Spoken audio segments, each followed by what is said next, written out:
So I thought I'd show you guys why it is so difficult to remove the EGR bypass from the exhaust manifold on this 22R engine right here. So here is the bypass tube. Comes straight off the manifold, connects right here and over here. Having a hard time focusing. And then it connects right here to this other bypass, which goes all the way around the back, comes back, and which is this guy right here. And then it connects up with two bolts right over here, which I got them actually very loose right now. So you can see you got a bolt right there. You can have another one over here.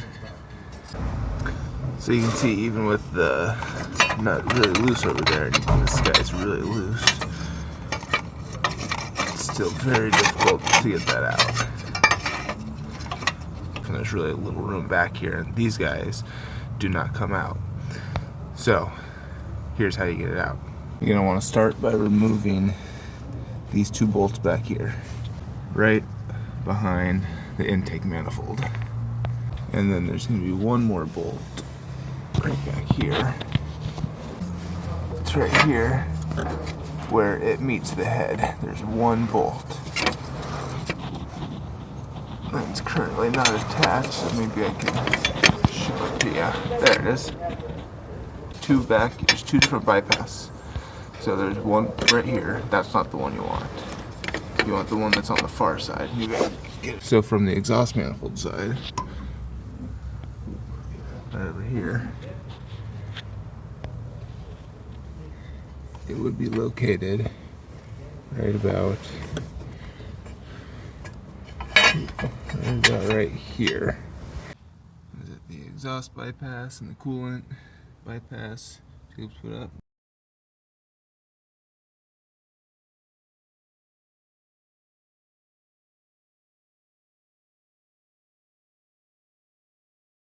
But you're not going to be able to access it from over here. You're going to have to access it from this side.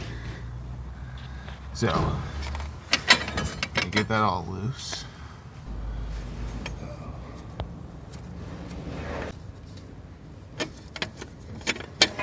Alright, got a little bit more play in it. Let's see if that's enough.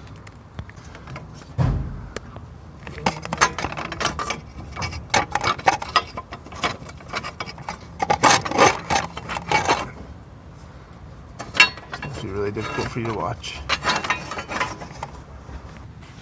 So with a little bit of play, I was able to get it in there pretty easily.